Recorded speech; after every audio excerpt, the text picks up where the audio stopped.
Hello दोस्तों, स्वागत है आपका मेरे सैनिक समाचार चैनल में। दोस्तों, आज की वीडियो में बात करेंगे केंद्रीय कर्मचारियों और पेंशनर्स के लिए दोस्तों 2 से 3 इम्पॉर्टेंट अपडेट। और यहाँ पर पूर्व सैनिकों के लिए अब एक नया जो है पूर्व पूर्व सैनिकों की जो वेलफेयर के लिए एक नई अपडेट आ रही है। और यहाँ पर दोस्तों टोल टैक्स को लेकर और जवानों के लिए जो अभी मेडिकल स्कीम को लेकर एक नया लेटर जारी हुआ है। इसी के साथ साथ दोस्तों इक्वल एमएसपी, जो इक्वल एमएसपी 5,200 रुपये जो है जेसीओ जवानों को मिलता है, उसको लेकर दोस्तों अब आप जानते हैं कि सुप्रीम कोर्ट में तो केस चल ही रहा है, लेकिन अब एक पॉजिटिव खबर आ रही है, जहाँ पे एक अच्छी खबर है, जहाँ पर अभी जो सरकार ने 8वें वेतन आयोग की घोषणा की है, उससे नई चीज़ें जो है देखने को सामने आ रही हैं। और माननीय सुप्रीम कोर्ट का डिसीजन तो जब आएगा तब आएगा, लेकिन अब जो 8वां वेतन आयोग के साथ आपका इक्वल एमएसपी भी जुड़ा हुआ है, और ऑटोमेटिकली अब इक्वल एमएसपी पे भी जो है अब आपको जो है बेनिफिट देखने को मिलेगा जैसे ही 8वां वेतन आयोग होता है। अब 8वें वेतन आयोग में कितना इक्वल एमएसपी जो है बढ़ेगा, जेसीओ जवान का जो 5,200 है वो कितना होगा, क्या उसका फॉर्मूला होगा। और पहले जो है जो एमएसपी था, अगर हम बात करेंगे कब से एमएसपी शुरू हुआ है, तो उसमें जो एमएसपी शुरुआत में था और अब था, वो किस बेसिस पे चेंज हुआ है। और आने वाले टाइम में जब नया OROP 4 लागू होता है, तो उस केस में किस तरीके से जो है इसका पेंशनर्स को डायरेक्ट बेनिफिट मिलने वाला है, पूर्व सैनिकों को, क्योंकि इक्वल एमएसपी का जो है डायरेक्ट और इनडायरेक्ट बेनिफिट किस तरीके से मिलेगा।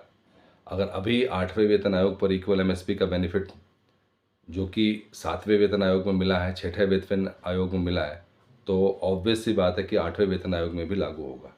तो वो किस तरीके से इसका आपको बेनिफिट मिलने वाला है, उसके बारे में बात करेंगे। तो चलिए दोस्तों, बात करते हैं आज के इन सभी इंपॉर्टेंट अपडेट्स के बारे में। दोस्तों, चैनल पे आप पहली बार हैं तो चैनल को ज़रूर सब्सक्राइब करें, जिससे आने वाली हर वीडियो का अपडेट आपको मिलता रहे, और साथ ही साथ बेल आइकन ज़रूर दबाएं। दोस्तों, जो सबसे इम्पॉर्टेंट अपडेट यही है कि जो 6ठे आयोग से जो है इक्वल एमएसपी का कॉन्सेप्ट शुरू हुआ था, और जहाँ पे 2,000 इक्वल एमएसपी मिल रहा था, अब जब 7वां वेतन आयोग आया तो जो इक्वल एमएसपी आप देख सकते हैं 2,000 से 5,200 हो गया था। और अगर हम उसका फैक्टर निकालेंगे किस बेसिस पे 2,000 से जो है ये दोगुने से भी ज़्यादा हो गया था, तो कहीं ना कहीं जो है आपका 2.57 जो फिटमेंट फैक्टर है वो आता है, जहाँ पे कुछ 5,400 हो रहा था, जिसको कि 5,200 पे फिक्स कर दिया गया था। और अब जो इतने टाइम से इक्वल एसपी का केस माननीय हाई कोर्ट में चला, उसके आगे फिर अब सुप्रीम कोर्ट में चल रहा है, कितने दिनों तक चलेगा। और हाई कोर्ट की तरफ से भी यही कहा गया था कि इसका जो सबसे बेस्ट सोल्यूशन है वो है आपका वेतन आयोग। वेतन आयोग के थ्रू जो है आप इसको ईजिली, वेतन आयोग के थ्रू आपको इसमें बेनिफिट मिल सकता है। तो दोस्तों, अगर मिनिमम अगर हम बात करें, जो अभी 8वां वेतन आयोग में जो सबसे मेन कंपोनेंट होगा वो होगा आपका फिटमेंट फैक्टर।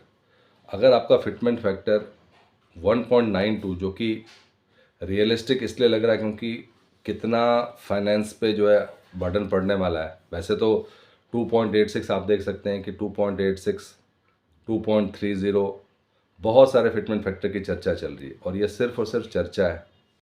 सरकार इसमें से कौन सा फिटमेंट फैक्टर चूज़ करेगी वो एक इम्पॉर्टेंट रहेगा। अगर मिनिमम लेवल पे भी हम देखें तो अगर 1.92 भी फिटमेंट फैक्टर होता है तो भी आपको इक्वल एमएसपी आपका 10,000 के पास पहुंच जाएगा। 6ठे वेतन आयोग से 7वें वेतन आयोग में 2,000 से 5,200 है, तो 7वें से 8वें में जो आपका 10,000 के आसपास पहुंचेगा। और इसका सीधे सीधे जो लोग जेसीओ जवान हैं उनको बेनिफिट मिलने वाला है। इसी के साथ साथ दोस्तों, अगर हम बात करें पूर्व सैनिकों के लिए, तो वो जब OROP 4 लागू होगा आज से 5 साल बाद, उस टाइम पे जो लोग, क्योंकि ये जो एमएसपी है वो जो लोग सर्विंग है उनको मिलता है, तो जब वो रिटायर जा रहे हैं तो जो इसका एमएसपी का जो कंपोनेंट है वो उनके पेंशन में उस टाइम का जुड़ जाता है, और उसके बाद से जो है उसके बेस पे उनके पेंशन का कैलकुलेशन होता है। तो दोस्तों, इक्वल एमएसपी के लिए एक अच्छा समाधान है, जिसके थ्रू जो है अब इक्वल एमएसपी जो है जैसे ही 8वां वेतन आयोग लागू होता है उसके साथ साथ ही आपका जो है इक्वल एमएसपी बेनिफिट मिलेगा। दोस्तों इसके साथ साथ जेसीओ जवानों के लिए और अच्छी खबर है, जहाँ पे जेसीओ जवानों को अब हेल्थ स्कीम में भी, ईसीएचएस में भी उनको जो है अब बेनिफिट दिया जा रहा है। ईसीएचएस में उनको जो है, जो ऑफिसर्स हैं, जेसीओज हैं, उनके वर्ग का जो उनको फैसिलिटीज़ मिलती है उसको देने के लिए अब रिकमेंडेशन किया गया है, जिससे कि एटलीस्ट जहाँ पे हेल्थ की जो बात आती है वहाँ पे रैंक के बेसिस पे कोई भी डिस्क्रिमिनेशन ना हो। जिसको जिस तरह की हेल्थ की फैसिलिटी चाहिए उनको मिलना चाहिए। अगर ऑफिसर्स एक पर्टिकुलर अमाउंट दे के वो फैसिलिटी ले रहे हैं तो जो है जेसीओ जवानों के लिए भी लागू होना चाहिए। दोस्तों ये थे आज के इम्पोर्टेंट अपडेट सभी केंद्रीय कर्मचारियों के लिए, पेंशनर्स के लिए। अगर वीडियो पसंद आए तो उसको लाइक कीजिए, शेयर कीजिए और सब्सक्राइब करना ना भूलें। Thank you for watching this video.